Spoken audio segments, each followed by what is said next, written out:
नमस्कार, धन्यकार। मैं Jasjeet Jassi voice divine के इस एपिसोड में आप सभी का स्वागत करता हूं। इस एपिसोड में हमारे को एंकर्स हैं नविता जी, गुड़गांव हरियाणा से। स्वागत है नविता जी आपका। धन्यकार जी। वैसे जस्सी जी, मैं ਰਹਿੰਦੀ ਤਾਂ ਗੁੜਗਾਉਂ ਦੇ ਵਿੱਚ ਆ, ਬਟ ਹੈਗੀ ਮੈਂ ਪੰਜਾਬ ਤੋਂ ਆ ਜੀ। ਉਹ ਤੁਸੀਂ ਪੰਜਾਬ ਤੋਂ? ਹਾਂਜੀ, ਅਸੀਂ ਵੀ ਪੰਜਾਬ ਤੋਂ आए थे। वाह जी वाह, कमाल हो गया जी ये तो हमारे अगले जो एंकर हैं उनका स्वागत करते हैं। अनामिका जी चंडीगढ़ से। धन्यकार जी। वैसे जैसे जी एक बात कहूँ जी, कहो ना जी। आई तो मैं भी चंडीगढ़ से हूँ, लेकिन रहने वाली मैं हिमाचल की हूँ। ਉਹ ਤੁਸੀਂ ਹਿਮਾਚਲ ਦੇ ਰਹਿਣ ਵਾਲੇ ਹੋ? ਵਾਹ ਜੀ ਵਾਹ, ਕੀ ਸਿਲਸਿਲਾ ਬਣਿਆ ਹੋਇਆ ਹੈ। ਕਿਸੇ ਨੂੰ ਮੈਂ गुड़गांव तो कह रहे हैं तो पंजाब तो, किसी ਨੂੰ चंडीगढ़ तो कह रहे हैं तो हिमाचल तो अगले हमारे जो एंकर हैं उनसे पूछ लेते हैं। कान्हा जी, दाहोद से हो ना आप?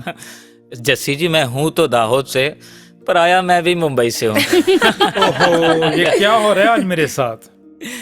कोई बात नहीं जस्सी जी, हरियाणा हो या हिमाचल, पंजाब हो या कर्नाटका, गुजरात हो या महाराष्ट्र, क्या फर्क पड़ता है? बात तो सही है, क्या फर्क पड़ता है, पर देखा यही जाता है कि बहुत फर्क पड़ता है जी। कभी भाषा से तो कभी कल्चर से जी। कभी खान पान से तो कभी पहरावे से। फर्क तो पड़ता है।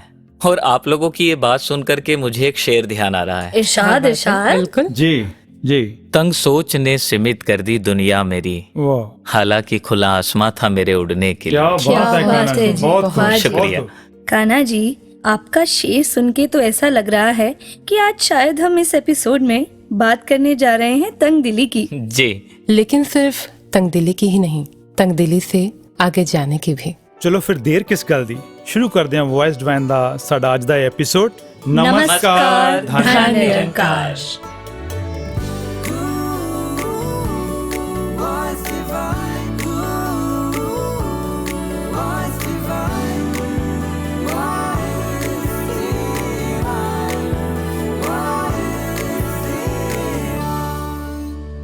तो चलिए वॉइस डिवाइन के इस सफर पर आगे बढ़ते हैं जी। और जानते हैं कि आखिर तंगदिली है क्या। और शुरुआत करते हैं नविता जी आपसे। कान्हा जी, मेरे लिए तंग दिली तो ये है कि खुद को सबसे बेहतर और बाकी सबको अपने आप से कम आंकना। जी सुपीरियोरिटी कॉम्प्लेक्स ही तो कहीं ना कहीं तंग दिली को जन्म देता है। बिल्कुल। मुझे लाल रंग पसंद है, ठीक है, पर अब पूरी दुनिया ही लाल रंग की हो जाए तो वो बात तो कहीं जचती नहीं। क्यों जी? बिल्कुल सही कहा नविता जी। पर खुद को सुपीरियर समझना अगर तंगदिली का उदाहरण है, तो खुद को इन्फीरियर महसूस करना ये भी तो तंगदिली ही तो है ना। जी जी, सही कहा। अब दिल में औरों को जगह ना देना ये सही नहीं, तो खुद के लिए इस दिल को संकीर्ण कर देना ये भी कहाँ तक जायज है। बिल्कुल सही, क्या बात। कमाल। कान्हा जी, हमने नविता जी से सुना, अनामिका जी से सुना, आप भी तो बताएं ना, आपके लिए ये तंगदिली क्या है आखिर? जस्सी जी, मुझे लगता है कि कोई व्यक्ति या रिश्ता जो जैसा है उसे उसी रूप में स्वीकार ना करना, जी ये भी तो तंगदिली ही है। जी। बहुत खूब। वो एक शेर भी आता है कि दिल इतना भी छोटा ना हो जिसमें केवल अपने आए, वाह कुछ ऐसी भी तौफीक दे मौला दुनिया के बशर समाए। वाह क्या जी, वाह, बात है कान्हा जी, बहुत खूब। शुक्रिया दरअसल दिल के मूल स्वभाव को ना कान्हा जी जी। ना समझ पाना, मुझे लगता है ये तंगदिली ही है। क्या बात जी, है, क्या बात है। बहुत हमारे सुंदर। सूफी संतों ने फरमाया है जी। कि दिल दरिया समुद्रों डूंगे, आहा, दिल दरिया जी। समुद्रों डूंगे, कौन दिलां दियां जाने। क्या बात। दिल का तो स्वभाव ही असीम होना है, विशाल होना है, और हमने इसको सीमित आंक लिया है। ये तंगदिली ही तो है। क्या बिल्कुल बात है। सही। तंगदिली पर ये चर्चा जारी रहेगी, लेकिन इससे पहले हम सुनते हैं संपूर्ण अवतार वाणी का ये पावन शब्द।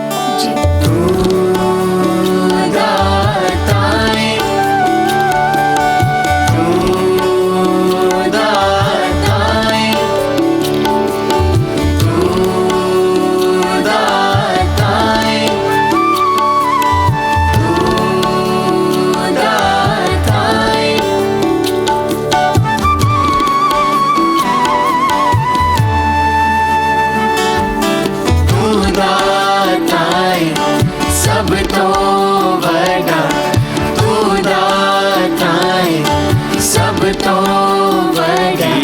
सिफत करे सरकार की, कोई सिफत करे सरकार।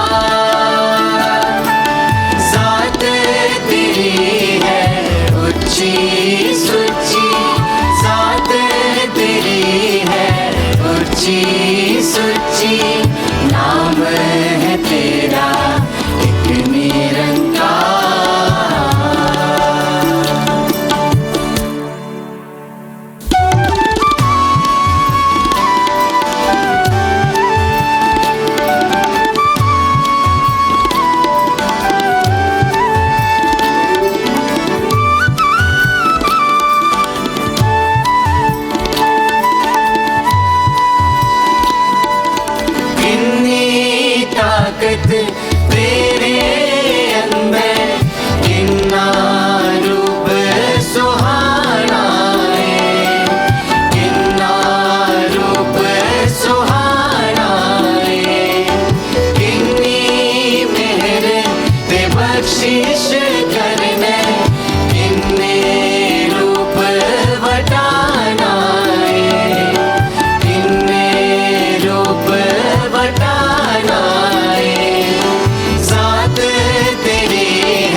जब बात संकीर्णता की होती है तो यही ध्यान आता है कि ये उत्पन्न कैसे होती है। तो जवाब यही मिलता है द्वैत की भावना से, परायेपन की भावना से। जब किसी इंसान में अपनेपन और परायेपन का भाव आता है तो वहीं से पैदा होती है संकीर्णता। बिल्कुल सही कहा। अब उदाहरण के रूप में देखे भी तो एक इंसान अपने आप के लिए कितना ब्रॉड माइंडेड होता है।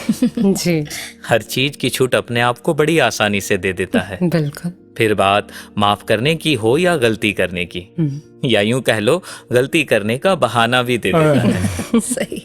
और उसके बाद कहीं परिवार के सदस्य हो तो थोड़ी छूट उनको भी मिल जाती है। हो सकता है जिस गलती की माफी किसी और को ना भी मिले, पर जिसे अपना मानते हैं उसे कुछ देर से ही सही पर माफी मिल ही जाती है। बिल्कुल। और वहीं अगर किसी के प्रति परायेपन का भाव आ जाए जी तो संकीर्णता के कारण उनके लिए कोई सुविधा उपलब्ध नहीं। बिल्कुल। सही कहा। वो कहते भी है ना कि किसी की आंख का तिनका भी शहतीर नजर आता है और अपनी आंख का शहतीर भी तिनका लगता है। क्या बात बिल्कुल है। सही। सदगुरु बाबा जी ने भी अपने विचारों में कहा था ना कि खुदा हरगिज मुझे वो खुदाई ना दे कि अपने सिवा कोई और दिखाई ना दे। जी बिल्कुल। परायपन की इस भावना ने ही तो तंगदिली को जन्म दिया। तंगदिली ने स्वार्थ को, और जब ये स्वार्थ परिवार में आ जाता है तो होती है पारिवारिक संकीर्णता, जिसके परिणाम हमेशा नुकसान ही पहुंचाते हैं। और इतिहास भी तो इस बात की गवाही देता है। जी बिल्कुल। अब रामायण की बात ही कर लें तो अयोध्या में जब ये पारिवारिक संकीर्णता आई जी कि मेरा बेटा ही राजगद्दी पर बैठेगा, हर्षोल्लास से महकती हुई अयोध्या एक ही पल में आंसुओं से ग्रसित हो गई। बिल्कुल। सही। और अनामिका जी, कई बार ये संकीर्णता इंसान में अपने सोच की उपज नहीं होती। कई बार ये किसी के कहने से या भरमाने से भी आ जाती है। बिल्कुल। जैसे आप अभी रामायण की बात कर रहे थे जी तो वही बात ध्यान आती है कि माता कैकेयी के मन में भी स्वार्थ का बीज किसी और ने ही तो डाला था। जी और इसीलिए संकीर्ण भाव से बचने के लिए चेतनता भी बहुत जरूरी है। बिल्कुल। और कान्हा जी, यही चेतनता अगर महाभारत में दुर्योधन या धृतराष्ट्र ने अपनाई होती तो कहानी कुछ और ही होती। महाभारत का वो महायुद्ध भी तो पारिवारिक संकीर्णता का ही परिणाम था, जहां राज्य और पुत्र के प्रति मोह के कारण स्वयं भगवान श्री कृष्ण जी के 5 गांव देने वाले प्रस्ताव को भी ठुकरा दिया गया। तंग दिली इतनी कि एक ऐसे युद्ध को न्योता दे दिया गया जिसमें पराजित और विजयी होने वाले दोनों पक्ष चैन और सुकून से नहीं रह पाए। यह बात। नवता जी, ये तो इतिहास की बात हो गई। हम आज के दौर को ही देख लें, बिल्कुल। किसी भी न्यूज़पेपर को उठा लो, किसी भी न्यूज चैनल को सुन लो, ऐसी ही खबरें आ रही हैं। जी। कल मैं न्यूज़पेपर रीड कर रहा था कान्हा जी, जी उसमें एक न्यूज थी कि एक बेटे ने अपने स्वार्थ के कारण अपने पिता की जान लेने से भी गुरेज नहीं किया। एक बहन ने मात्र अपने स्वार्थ के कारण अपने भाई को नुकसान पहुंचा दिया। ऐसी ना जाने कितनी न्यूज प्रकाशित होती हैं, ब्रॉडकास्ट होती हैं। पूरा जो माहौल है इसी संकीर्णता से तो भरा पड़ा है। जी बिल्कुल। तो कान्हा जी, जैसे आपने पहले कहा कि डुअलिटी शब्द का इस्तेमाल हाँ, किया, द्वैत भावना। द्वैत भावना का, जी तो मैं सोच रहा था कि डुअलिटी है क्या वास्तविकता में। जी जी। मुझे लगा कि इस निंकार के बिना कुछ भी देखना, कुछ भी मानना, डुअलिटी तो है। क्या बात है। वाह, वाह जी वाह। बहुत बहुत उम्दा। आपका ये उदाहरण वाकई में बहुत सारे कॉन्सेप्ट को क्लियर कर देता है। एब्सोल्युटली। और जिस विषय पर हम बात कर रहे हैं, तंगदिली, संकीर्णता, तो जब ये सारी चर्चाएं सुन रहे तो ये महसूस हो रहा है कि ये विषय बेशक संकीर्ण है, पर अगर गौर से समझे तो इसका विस्तार कितना बड़ा है। जी बहुत गहरा है। बहुत गहरा। रोजमर्रा की जिंदगी में संकीर्णता से होने वाले कितने नुकसान हमें उठाने पड़ते हैं। बिल्कुल। बिल्कुल सही। किसी का चलने का स्टाइल, तो किसी की बोली भाषा, तो किसी का आहार व्यवहार जी हमें पसंद नहीं आता। पता नहीं कितनी छोटी छोटी बातें जी जहां पर ये तंगदिली आती है और जहां हमारा आनंद तो डिस्टर्ब करती है, जी। वहीं हमारे अंदर वो भाव पैदा कर देती है जो कहीं ना कहीं एक विशाल प्रभु, विशाल निरंकार से भी दूर कर देती है। जी बिल्कुल सही बिल्कुल। कहा। वो किसी ने कहा भी है ना कि इंसान बड़े बड़े पहाड़ों से ठोकर नहीं खाता, जी। अक्सर छोटे छोटे पत्थरों से ही ठोकर खाता है। जी जी, हकीकत है, सच। तो आइए इस चर्चा पर बने रहेंगे। उससे पहले सुनते हैं अपना अगला सेगमेंट, जिसका नाम है पल्स ऑफ विजडम। जी। जब भी बात संकीर्णता, तंगदिली की चलती है तो एक शेर अक्सर मेरे जहन में आता है। सरहदें बना ली हैं और भूल बैठे हैं कि जमीन किसकी है और आसमान किसका है। अभी कल ही मेट्रो में कुछ लोग आपस में लड़ रहे थे। पता चला कि सीट के लिए लड़ाई हो रही है। एक दिन पार्क में जब मॉर्निंग वॉक पर गई तो वहां देखा कि किसी पेड़ के नीचे मैट बिछाने को लेकर दो लोग आपस में उलझ रहे हैं। एक जो कई दिनों से उसी पेड़ के नीचे योगा करते थे, उन्हें बुरा लग रहा था कि कोई और उनकी जगह कैसे ले सकता है। कमाल है ना, 2 पल का ठिकाना नहीं और इंतजाम कई जन्मों का। मैं सोचने लगी, हाँ बुरा लगता है, लेकिन जरा उनके बारे में भी तो सोचें जिन्होंने जीते जी ही इस दुनियाई फानी को छोड़ दिया और बहुत आनंद में रहे। संत नामदेव, जिन्हें परमात्मा के सिवाय कुछ और कहीं दिखाई ही नहीं दे रहा था। एक दिन जब रोटी का जुगाड़ हुआ और वो भोजन के लिए बैठे तो एक कुत्ता उनकी रोटी लेकर भागा। नामदेव जी को उसमें भी परमात्मा के ही दर्शन हो रहे थे। वो उसके पीछे लगातार दौड़ रहे थे और कह रहे थे, ठहरो, रोटी सूखी है, मैं उस पर घी लगा देता हूं।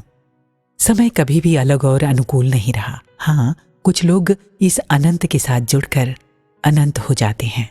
एक वो भी समय था जब एक तरफ तो जहां राजा महाराजा अपने राज्य से भी असंतुष्ट होकर उसे और बढ़ाने के लिए लड़ाइयों पर लड़ाइयां लड़े जा रहे थे, तो वहीं दूसरी ओर महात्मा बुद्धा, जिन्हें राजपाट में कोई रस ही नहीं दिख रहा, और एक दिन वो सब छोड़कर चले जाते हैं। अंगुलीमाल का जिक्र भी हमने सुना है। कितना खतरनाक था, लोग उसके नाम से ही कांपते थे। 999 लोगों को मारकर उनकी उंगलियों की माला पहन चुका था। कौन उसका सामना करने का साहस कर सकता है? वही ना जो जिंदगी और मौत से ऊपर उठ चुका हो। मैंने जब ये प्रसंग पढ़ा तो सोचा, बुद्ध ने उससे भी प्रेम किया है ना, इतने खतरनाक अपराधी से भी कितना अथाह प्रेम था उनके दिल में। भगवान बुद्ध ने अंगुलीमाल को प्रेम किया, उस पर दया की। उन्हें अंगुलीमाल को पीड़ा में देखकर पीड़ा हो रही थी। यकीनन वो ये सोच कर गए थे कि मुझे मारकर वो अपनी प्रतिज्ञा पूरी कर ले और उसका दुख से छुटकारा हो जाए। वो उसे बदलने नहीं गए थे, वो तो उनके प्रेम में बदल गया। क्योंकि जब कोई किसी को बदलना चाहता है ना, तो उसे कभी भी नहीं बदल सकता। किसी को बदल सकता है तो केवल उसका प्रेम, क्योंकि प्रेम विराट है, अनंत है, परमात्मा है। बुद्ध के एक और प्रसंग में मैंने पढ़ा, बुद्ध के शिष्य पूर्ण कश्यप को जब आत्मज्ञान उपलब्ध हो गया तो भगवान ने उनसे कहा, अब जाओ और जो तुमने पाया है उसे संसार में बांटो। जब वो चलने को हुए तो बुद्ध ने पूछा, कहाँ जाओगे? पूर्ण ने जिस जगह का नाम लिया वहां के लोग बहुत ही खतरनाक और संकीर्ण सोच के थे। भगवान ने कहा, वहां जाना ठीक नहीं, वो लोग बहुत अज्ञानी हैं, वो तुम्हें परेशान करेंगे, अपशब्द कहेंगे। पूर्ण ने कहा, इसीलिए तो उनको मेरी जरूरत है। उन्हें इस तरह अज्ञानता के अंधेरे में नहीं छोड़ा जा सकता। कृपया मुझे जाने की आज्ञा दें। भगवान ने कहा, ठीक है जाओ, लेकिन पहले कुछ मेरे सवालों का जवाब दे दो। अगर वो लोग तुम्हें गालियां दें, अपमानित करें तो? पूर्ण ने कहा, मैं खुश होऊंगा और मेरे मन में ये भाव उठेगा कि ये कितने भले लोग हैं, सिर्फ गालियां देते हैं, मारते नहीं। बुद्ध ने कहा, अगर वो तुम्हें मारने लगे तो? पूर्ण ने कहा, मैं प्रसन्न होऊंगा और यही सोचूंगा कि धन्य भाग मेरे, जो ये लोग मारते हैं, मेरे प्राण नहीं ले रहे। बुद्ध ने कहा, आखिरी सवाल, अगर वो लोग तुम्हारे प्राण ले लें तो मरते वक्त तुम्हारे मन में क्या होगा? पूर्ण ने जवाब दिया, जब मैं मर रहा होऊंगा तो मेरे मन में होगा, धन्य भाग, सत्य की खातिर उस जीवन से छुटकारा हो गया जिसमें कोई भी भूल चूक हो सकती थी। बुद्ध ने कहा, अब तुम जाओ, अब तुम्हें कोई गाली नहीं दे सकता, कोई तुम्हें मार नहीं सकता, कोई तुम्हारे प्राण नहीं ले सकता।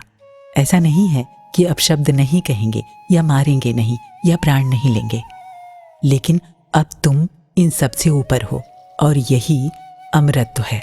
साथियों, आज हमारे सद्गुरु भी तो हमें यही सिखा रहे हैं ना तंग दिली से ऊपर उठकर इस अनंत असीम की ओर बढ़ना। और ये होगा कैसे? ये होगा सद्गुरु के वचनों को मानकर। और सच कहूँ तो जब तुमसे मोहब्बत की हमने, तब जाके कहीं ये राज खुला, मरने का सलीका आते ही जीने का शऊर आ जाता है। तू मेरा जीवन आसरा हो, मेरे शहंशाह, मेरे प्राण आधारा। इस धरती ते तू चमके आजीवे अंबरी तारा।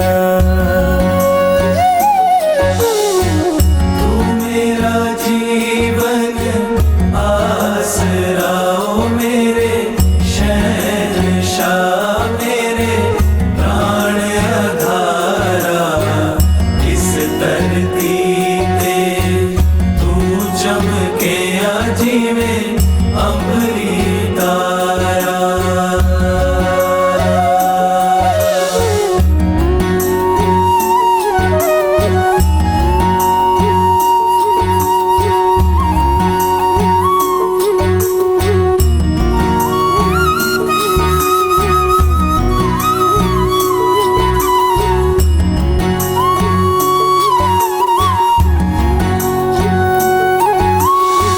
सारे जग विच पई तेरी प्याली कवे, तेरी प्याली कवे। सानू रब मिल गया, लोकां नू उडीकवे, लोकां नू उडीकवे। कर्मा दी तकड़ी की तोलने की पंड खोलनी, जद मिले सवानी। कट कट दिए जानदा मेरा अंतरयामी।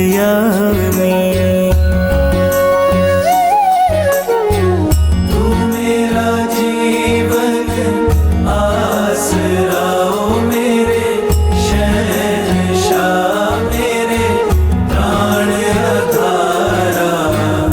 इस धरती पे तू चमके आजीवे अंबरी तारा। अगे पिछे जिथे जावा तेरियां ने गलियां, तेरियां ने गलियां।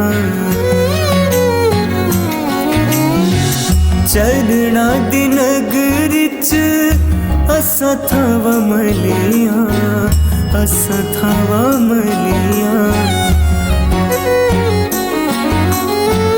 तैनू वेखना ही मेरी जिंदगी हो, बंदगी तस्वीर तू मेरी। तू रेखा मेरे हाथ दी तकदीर तू मेरी।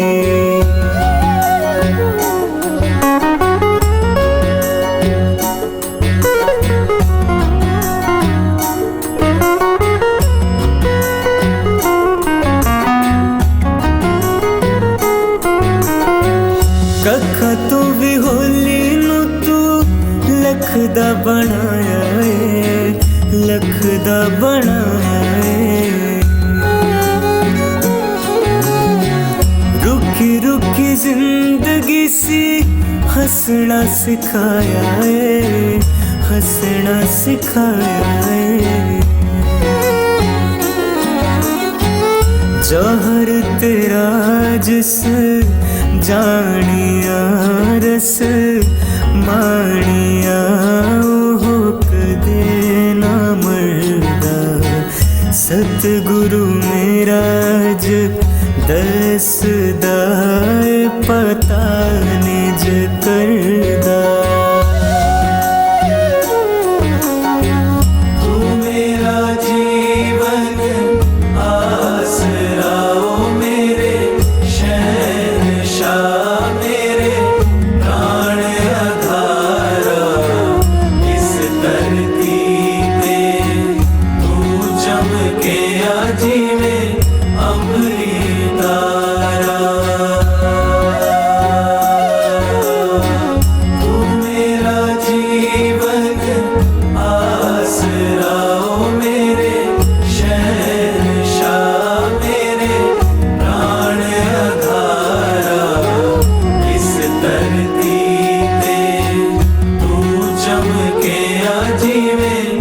अमृतारा।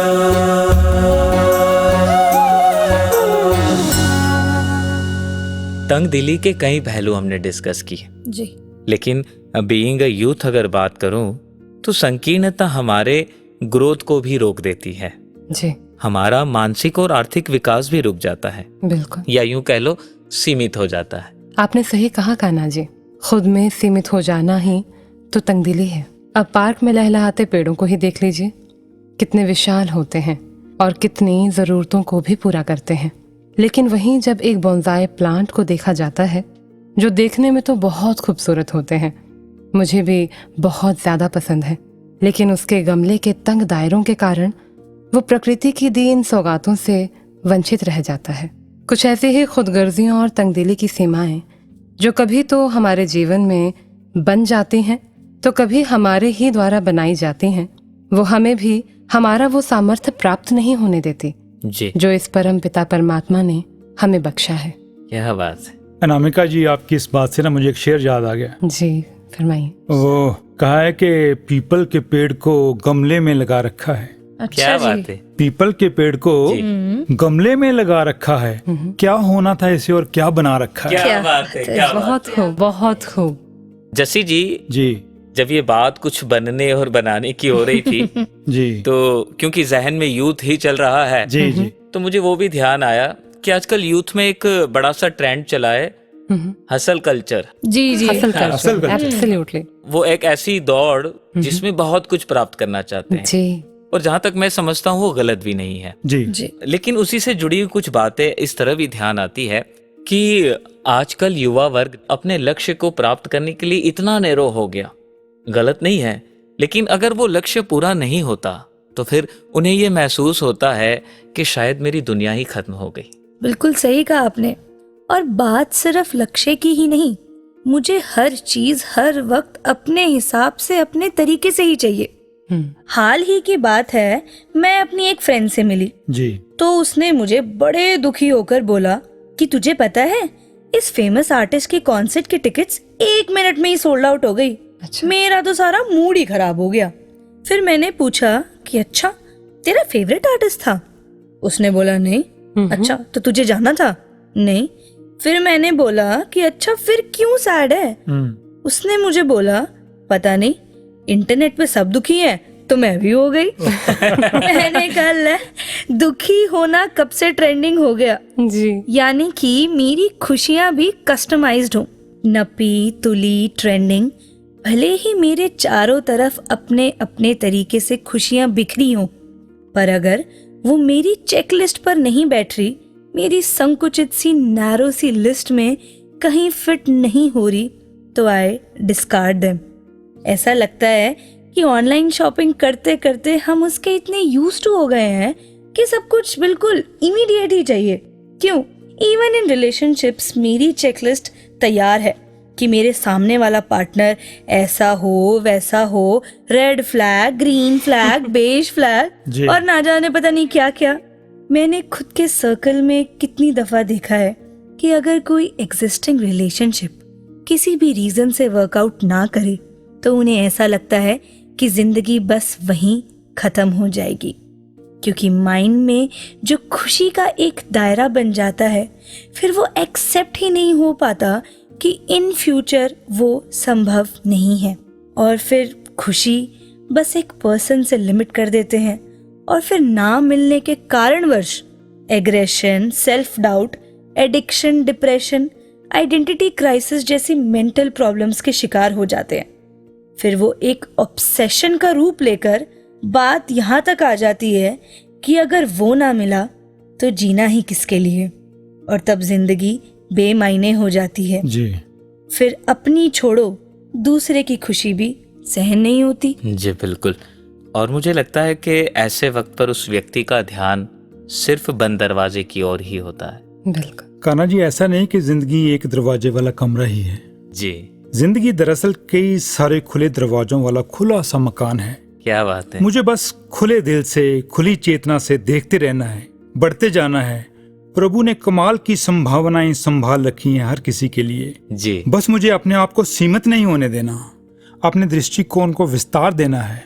ताकि खुले दरवाजे देख सकूं। कमाल की बात कही आपने, और आपकी ये बात काफी पॉजिटिविटी देती है बिल्कुल सही कहा। बिल्कुल। वैसे जस्सी जी, बात तो आपने विस्तार की है, लेकिन क्या आप मेरे साथ चलेंगे तंगली में? हाँ? तंगली? खाना जी क्या कर रहे हो? हमारे इस एपिसोड का थीम है तंग दिली से आगे, ना कि तंग गलियां। बिल्कुल। हाँ जी, मैं इस थीम की ही बात कर रहा हूँ। अच्छा। क्योंकि अब हमारे बीच में आ रहा है अपना अगला सेगमेंट रंगमंच से, जिसमें युवा कलाकार महात्मा लेकर के आ रहे हैं, या फिर यूं कहिए कि हमें लेकर के जा रहे हैं कुछ तंग गलियों में। फिर तो ठीक है कान्हा जी, चलो चलिए। जी। तो इस तरफ कभी आना हुआ है? इतने सालों में कभी भेजे में भेजा ही नहीं। क्या? मतलब नहीं आया। जाना जरूरी है क्या?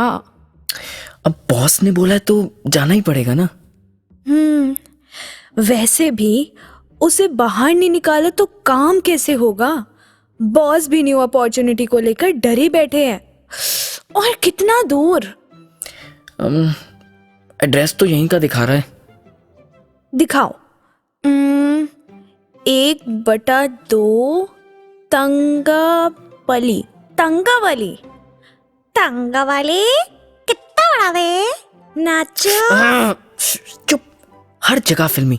ये तेरे ना OTT के सारे सब्सक्रिप्शन बंद करवाने पड़ेंगे। इधर दिखा, मैं देखूं क्या लिखा है। 1/2 तंगा गली, I mean तंग गली। हाँ, वो तो सामने दिख ही रहा है। कोई इतनी तंग गली में कैसे रह सकता है? ये देखो, इतनी तो इलीगल दुकानें खोल रखी हैं यहाँ पर, इसलिए ना बेचारा निकल ही नहीं पा रहा होगा बाहर। चलो देखते हैं कौन कौन है यहाँ। इन सबको यहाँ से हटाते हैं। Good idea.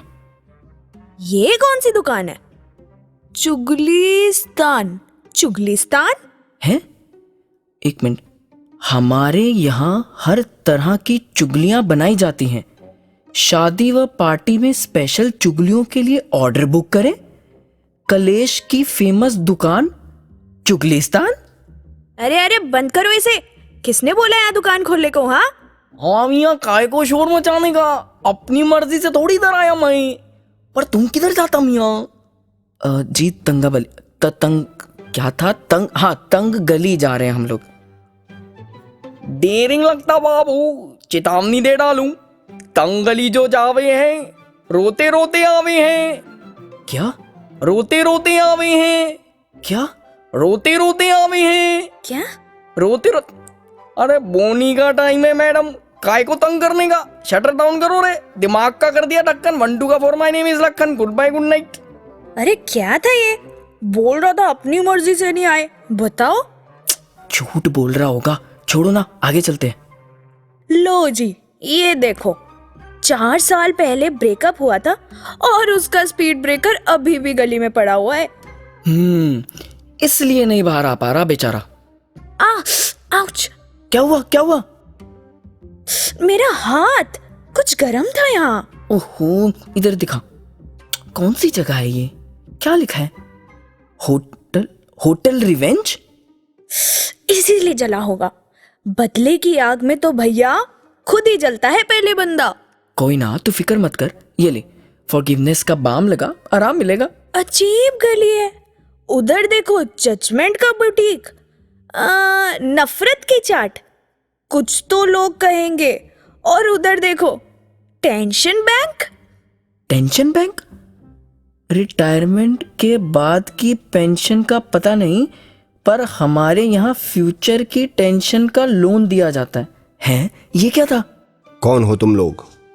ये किसकी आवाज थी? पता नहीं, पीछे से आई है। पलटियो मत वरना उठा के ले जाते हैं। अबे स्त्री थोड़ी है जो आवाज लगाई और काम खत्म। मैं देखता हूँ, रुक। अरे अरे अरे ये तो वही है जिनके लिए हम यहाँ आए हैं। अरे मंजी, ये तंगलिए से चलिए ना, सारा काम रुका पड़ा है। बॉस भी नेगेटिव होते जा रहे हैं। देखो, हमने सारी इलीगल दुकानें बंद करवा दी। तुम्हारी हिम्मत कैसे हुई उन्हें हटाने की? वो सब मेरी मर्जी से आए थे। मंजी, आपने उन्हें जगह दी? यानी वो दुकान वाला सच बोल रहा था? हाँ, सेल्फ विक्टिम हूं मैं, आदत है मुझे इन सब की। और तुम लोग मेरी इस तंगली को हटाओगे यहां से। और बॉस का क्या? बॉस? कौन सा boss? I am the boss. तुम्हारा बॉस का मुझ पे कोई कंट्रोल ही नहीं, इसलिए मन की मर्जी और मर्जियों का मन, जहां मेरा ध्यान होगा वहीं दौड़ूंगा। पर ऐसा क्यों? जब जब किसी ने कुछ बोला, जिस ख्याल ने जहर घोला, कौन रोकता है मुझे, कौन टोकता है मुझे। मैं भी कहाँ सुनने वाला हूँ किसी की फिर। पसंद है मुझे ये तंगली। चले जाओ यहां से, तुम कुछ नहीं कर सकते मेरा, कुछ नहीं। अरे ऐसे कैसे नहीं कर सकते भाई? इस बंद कमरे में लगाओ खिड़की, खोलो, रोशनी आने दो, अभी बताती हूँ। नहीं, ये क्या कर रही हो? ये दिमाग पर मेरा कब्जा है। नहीं नहीं नहीं। हाँ, बताओ, हमें लग रहा था सब अपने आप आया, पर ये नहीं पता था कि उन्हें हमने ही जगह दी है। सही में बॉस। बॉस? हाँ बॉस, आप सब सही तो बात कर रहे हैं। हम अपने ना इस विशाल जीवन में अंदर ही अंदर ऐसी तंग गलियां मत बनने दो। सुनो, देखो, सोचो, समझो और वहीं उन ख्यालों को टोक दो, रोक दो। वरना इस मन का क्या है? याद रखना, जो सोचता रहेगा वो सोचता ही रहेगा। इसलिए रोशनी की, मुस्कान की और आजादी की एक खिड़की लगानी है तुरंत, ताकि आपसे जो मिलके जावेगा हंसता हुआ आवेगा।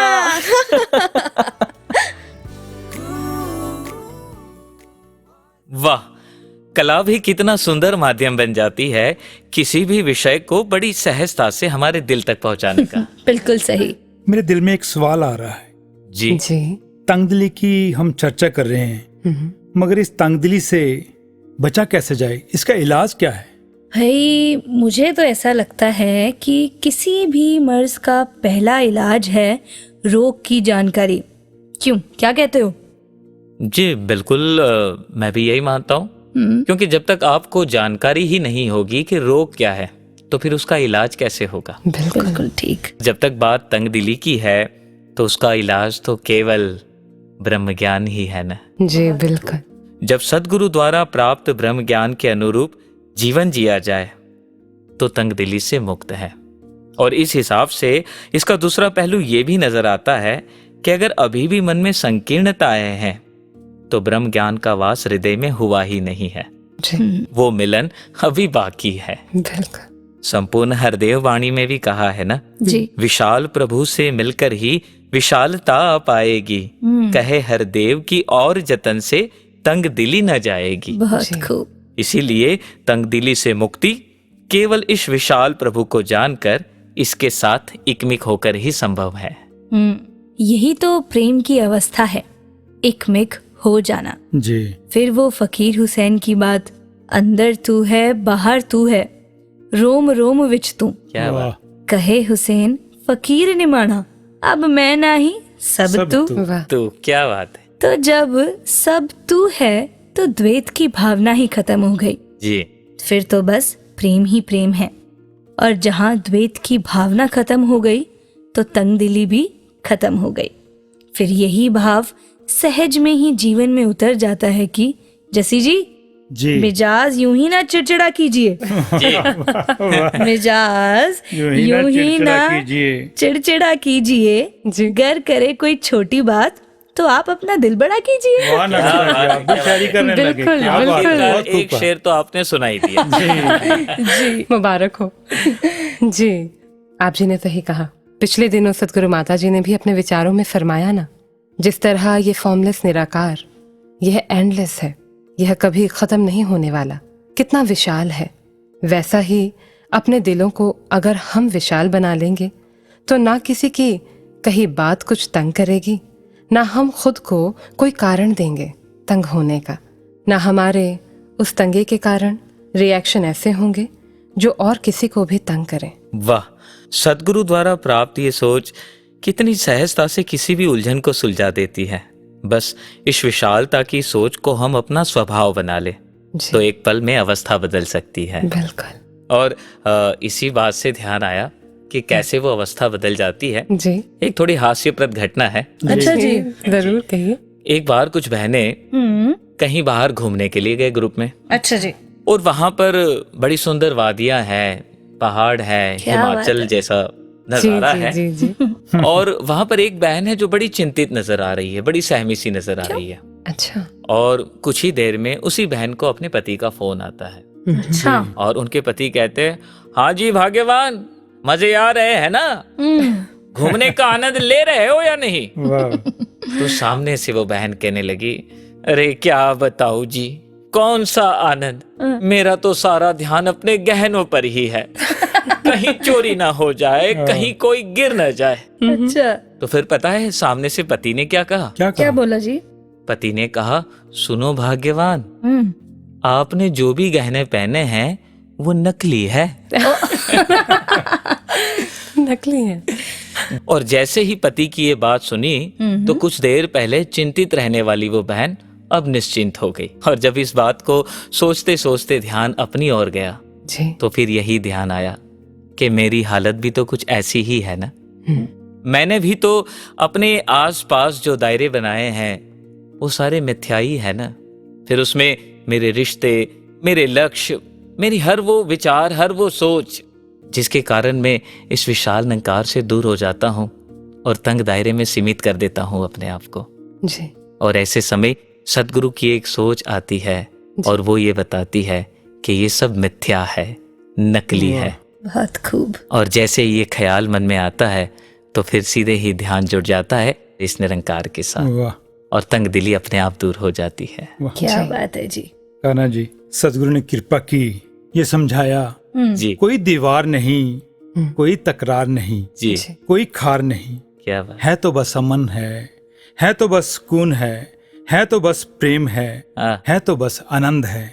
सच मानिए ये सब कुछ तंगदिली से आगे तो है। क्या बात है, क्या जी, बात वाह तो आओ जी, सभी वाह। मिलजुल कर समर्थ सतगुरु के पावन चरणों में ये अरदास करें कि हम अपने मूल रूप इस निरंकार से एकमिक होकर अपने बनाए हुए सभी तंग दायरों से मुक्त होकर विशालता की ओर बढ़ते जाएं। हमारा विस्तार हो असीम की ओर। कान्हा जी, हम सबको पता ही है कि यही तो है हमारे 77वें वार्षिक संत समागम का थीम। जी। बिल्कुल। और आप सब जानते हैं कि कैसे हर्षोल्लास से तैयारियां शुरू हो चुकी हैं। बिल्कुल। तो बड़ा उत्साह है, क्यों ना हम भी चलें और शामिल हो जाएं इस उत्सव में। जी बिल्कुल, मैंने तो अपनी टिकट करवा रखी है। अच्छा। और अगर बात संत समागम की है तो सिर्फ यही बात ध्यान आती है कि कैसे कर पाए उसका बयां संत समागम लगता जहां। कहते हैं जिसको स्वर्ग सभी, ऐसा मिलता है जलवा वहां। वाह। क्या बात है वाह। जी, वाह जी वाह। दासी का ध्यान तो बस दूध जलेबियों की रहमतों पर ही जा रहा है। वाह, उस तरफ तो नताली क्यों? सबका ध्यान केंद्रित है। और विविधता का वो खूबसूरत नज़ारा भी, जहाँ प्रांत प्रांत के भगत जन एकत्रित होते हैं अपने सदगुरु के दीदार के लिए। बिल्कुल अनामिका जी, वो एग्जीबिशन को हम कैसे भूल सकते हैं। अरे हाँ, बिल्कुल। यहाँ पर हमें मिशन का इतिहास पता चलता है, आइडियोलॉजी पता चलती है, सतगुरु के पावन आशीष वचन जो हैं वो किस किस रूप में वहाँ प्रदर्शित होते हैं, वो देखकर ही नजारा बनता है। जी बिल्कुल बिल्कुल। अब जरा सोचे कि हम 4 लोगों को आपस में मिलकर के इतनी खुशी हो रही है जी। तो वहां तो कितने कितने संतों के दर्शन होते क्या हैं। बात है, जैसे बिल्कुल। वो शायर ने भी कहा है ना, देख कर रोशनी चिराग की, हाँ। सोचिए आफताब क्या होगा। क्या होगा, देखिए बहुत आप खूब, था। बहुत और खूब। अगर देखना चाहते हैं तो फिर आइए हमारे साथ 16, 17 और 18 नवंबर संत निरंकारी आध्यात्मिक स्थल समाल खां। बिल्कुल तो अब यहाँ से जाते ही बैग पैक कर लेना नविता जी। बिल्कुल जी, और बिल्कुल। आप भी। बिल्कुल जी। मेरा तो पैक है कान्हा जी, मेरा तो पैक है। तो अब हमें दीजिए इजाजत और जाते जाते आप सभी को जोड़े जाते हैं सतगुरु संदेश के साथ। नमस्कार, धन्य निरंकार।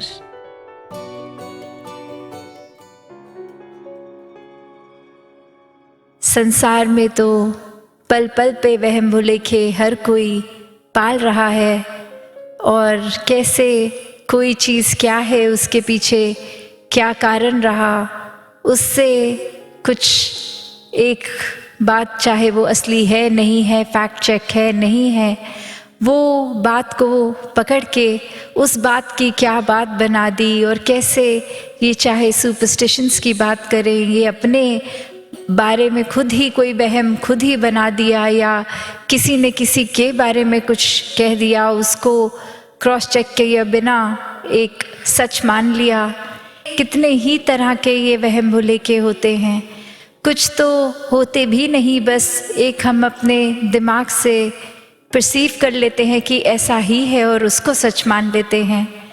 तो कितना एक हम समय दिन का निकालते हैं, जो कितना वो उसमें सच है झूठ है ये तो पता नहीं, पर हमारे लिए वो हम बात को मान लेते हैं, और कुछ समय बाद उसका एक लॉन्ग टर्म असर भी पड़ जाता है। अक्सर जब देखा जाए कि कोई चीज़ कितनी छोटी थी और बिल्कुल ऐसे इर्रेलेवेंट थी, उसको हमने मन में इतना बड़ा कर दिया, वो चाहे किसी के प्रति नफ़रत रूप बन गया, और इतनी बड़ी उस बात को बना के धीरे धीरे उस इंसान से अपने जीवन में उसका एक इंटरेक्शन ही कम कर दिया, ये नाता तोड़ दिया।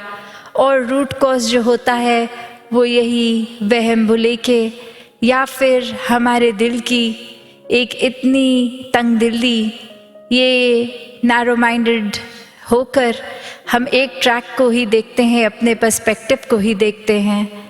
तो अक्सर ये वहम भुलोखों का तो अंत है नहीं, ये तो पल पल में हम खुद भी बना देते हैं, या कोई भी हमारे लिए किसी और के प्रति एक ऐसी भावना, कोई झूठी बात भी बोल के बना सकते हैं।